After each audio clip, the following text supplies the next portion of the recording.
حضرت آسیہ کو پیش کیا جائے کہ حضرت آسیہ پر اس کے شوہر فرعون کا جتنا جبر اور تسلط تھا، اس تسلط اور جبر اور ظلم نے حضرت آسیہ کو ایک نماز پڑھنے سے نہیں روکا. کیا تمہارے پر ظلم جو ہے وہ اس سے زیادہ ہوتا تھا؟ تو بھائی خلاصہ یہ ہے کہ یہ جتنے آزار تم بیان کر رہے ہو یہ آزار غیر قابل قبول ہے، یہ مسموع نہیں ہے. اللہ تعالیٰ کیا ان کی کوئی حیثیت نہیں ہے. اس لیے میں آپ سے درخواست کر رہا ہوں، بات تو ابھی میری ساری رہ گئی ہے. میں صرف یہ بات عرض کرنا چاہ رہا ہوں کہ خدا کے واسطہ، اللہ کا واسطہ میں آپ کو دے رہا ہوں، ان حالات میں ہم کم سے کم نمازوں کا اہتمام کر لیں، ہم فرائض کا اہتمام کر لیں. ایک کام تو ہم کم سے کم کر لیں، اللہ نے اگر چاہا انشاءاللہ اگر ہم نماز کی ہم نے پابندی کر لی تو دیگر برائیاں بھی انشاءاللہ ہم سے چھوٹ جائیں گی انشاءاللہ. دیگر جو گناہ ہیں وہ بھی ہم سے چھوٹ جائیں گے، لیکن کم سے کم 5 نمازوں کا تو ہم اہتمام کریں.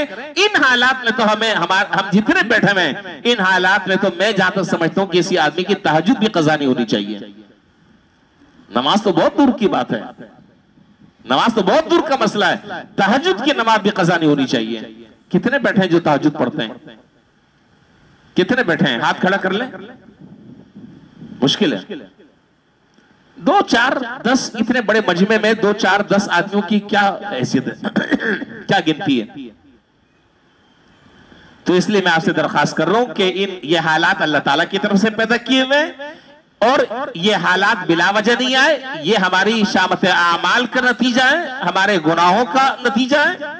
اور تیسری بات یہ کہ اس سے چھٹکارا حاصل کرنے کا واحد راستہ یہ ہے کہ ہم اللہ تعالیٰ کی طرف رجوع کریں.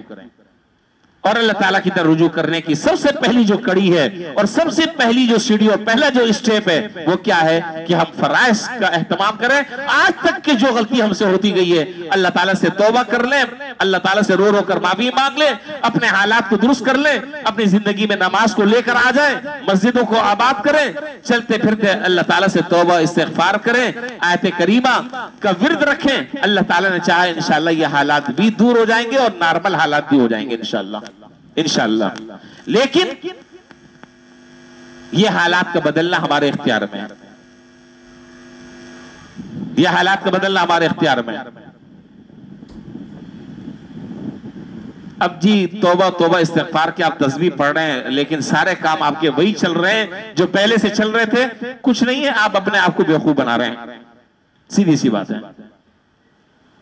پتہ نہیں میں آپ کو اپنی دل کی بات میں آپ کو صحیح طرح سمجھا سکا نہیں سمجھا سکا، آپ سمجھے نہیں سمجھے، جو میں آدھے گھنٹے سے چیخ رہا ہوں. بس میری درخواست یہ ہے کہ اللہ کی طرف رجوع کریں، توبہ کریں، اللہ کے سامنے روئیں، گر گڑائیں، اللہ سے معافی مانگیں، اپنے حالات کو درست کر لیں، اپنے اندر بہتر تبدیلی لائیں اور دینی اعتبار سے جو ہم سے اب تک کی جو کوتاہیاں ہو رہی ہیں ان کوتاہیوں کی تلافی معافات کریں. اللہ نے چاہے انشاءاللہ حالات بہتر ہو جائیں گے. اور جو احتیاطی تدابیر ہیں وہ اپنی جگہ مسلمات میں سے ہیں، وہ نہ توکل کے خلاف ہے، احتیاطی تدابیر وہ کریں. اللہ تعالیٰ اس وبا سے پوری دنیا کے انسانوں کی اللہ تعالیٰ حفاظت فرمائے اور جو بیچارے مبتلا ہیں اللہ انہیں عافیت نصیب فرمائے اور ہر طرح کی آزمائشوں سے اور ابتلاعات سے اور فتنوں سے اللہ ہم سب کو محفوظ رکھے. وآخر دعوانا الحمدللہ رب العالمین.